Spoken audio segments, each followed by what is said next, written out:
নলমুড়ি গ্রামীণ হসপিটালে আসলাম আমি, ভাঙড় 1 নম্বর ব্লকের মধ্যে এটা পড়ে। হসপিটালের পরিস্থিতি কোন জায়গায় দাঁড়িয়ে আছে, স্টাফ কি আছে, কত পাচ্ছে, কি সুযোগ সুবিধা আছে, কোন জায়গায় গ্যাপ আছে, সেই বিষয়ে সব আমাদের আলোচনা হলো। বিডিও সাহেব ছিলেন, ব্লকের যিনি হেলথ অফিসার ছিলেন, আরো তার অ্যাসোসিয়েট যারা ছিলেন, তারা আলোচনা হয়েছে। পানীয় জলের যে দুরবস্থা, এখানে এমপি কোটা একটা হয়েছিল, সেটা অকেজ হয়ে পড়ে আছে।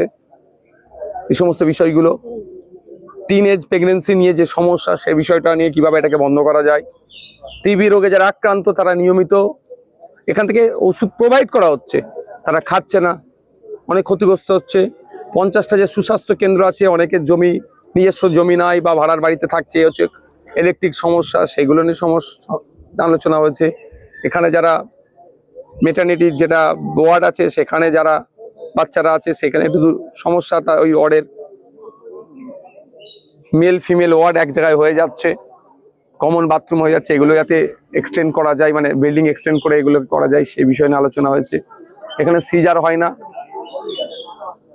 যা নর্মালে, নালে সিজারের প্রশ্ন হলে রেফার করে দেয়, ফলে সমস্যা হয়, যেখান থেকে প্রায় 30 কিলোমিটার দূরে যেতে হয়। সেই বিষয়টা কিভাবে সুরাহা করা যায়, আনুষঙ্গিক বিষয় নিয়ে আলোচনা হয়েছে। বেশ কিছু দাবি দাবা উঠে এসছে, এবং কর্মচারীদের ক্ষেত্রেও, নিয়োগের ক্ষেত্রেও যেগুলো যা ছিল, সেগুলো নিয়ে অনেক আলোচনা হয়েছে, ফ্রুটফুল আলোচনা হয়েছে। আগামী দিনে এই নলমুড়ি ব্লক হসপিটালটাকে, যেটা গ্রামীণ হসপিটাল থেকে আমরা আরো উন্নততর কিভাবে করা যেতে পারে, সেই নিয়ে চর্চা হয়েছে। এখানে শুধু ভাঙড়ের মানুষ নয়, ক্যানিং পূর্ব পশ্চিম প্রায় 6টা আশপাশের বিধানসভার মানুষ এখান থেকে প্রথম ট্রিটমেন্ট নেওয়ার চেষ্টা করে। ফলে এখানে যদি হেভি ট্রিটমেন্টের আমরা একটা অ্যারেঞ্জ করতে পারি, প্রায় 30 বিঘা জমি আছে হসপিটালটা, আগামী দিনে এটা সরকার চাইলে মেডিকেল কলেজও করতে পারে। আর একটা যেটা বিষয়, এই জমি, এই হসপিটালের জমি অনেক নাকি অবৈধ দখল হয়ে যাচ্ছে, অবৈধ, সেগুলোকে উদ্ধার করারও কথা আজকে আলোচনা হয়েছে। কারণ হসপিটালের জমি কোনো কথাই হবে না, হসপিটালের জমি হসপিটালের কাজে ব্যবহার হবে। এখানে যদি 30 বিঘা জমি আছে, সেটা যদি সবাই মেডিকেল কলেজ যাবে, তাহলে কলকাতায় হাজিকর, চিত্তরঞ্জনে আর ছুটে যেতে হবে না, সব ট্রিটমেন্ট এখানে হবে। সেই জমিগুলো উদ্ধারের আলোচনা হয়েছে।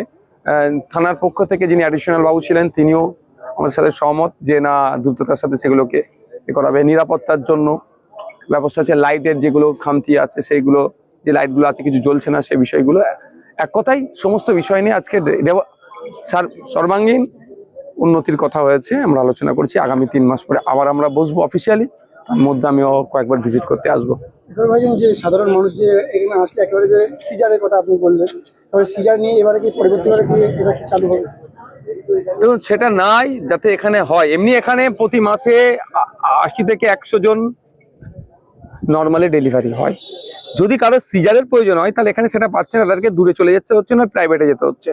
গরিব মানুষ প্রাইভেটে না যেতে পারলে তাদেরকে দূরে যেতে হচ্ছে, কলকাতায়। ফলে এখানে যদি ওই অ্যারেঞ্জটা করা যায়, তারও আগামী দিনে যাতে চালু হয়, সে নিয়ে আলোচনা হয়েছে। আরো অন্যান্য ডাক্তার নিয়ে আসার ব্যাপারেও আলোচনা হচ্ছে। তার জন্য যে ক্যাটাগরি আছে, সেটাকে আপগ্রেড করতে হবে, কিভাবে আপগ্রেড করা যায়, সে নিয়ে আলোচনা হয়েছে।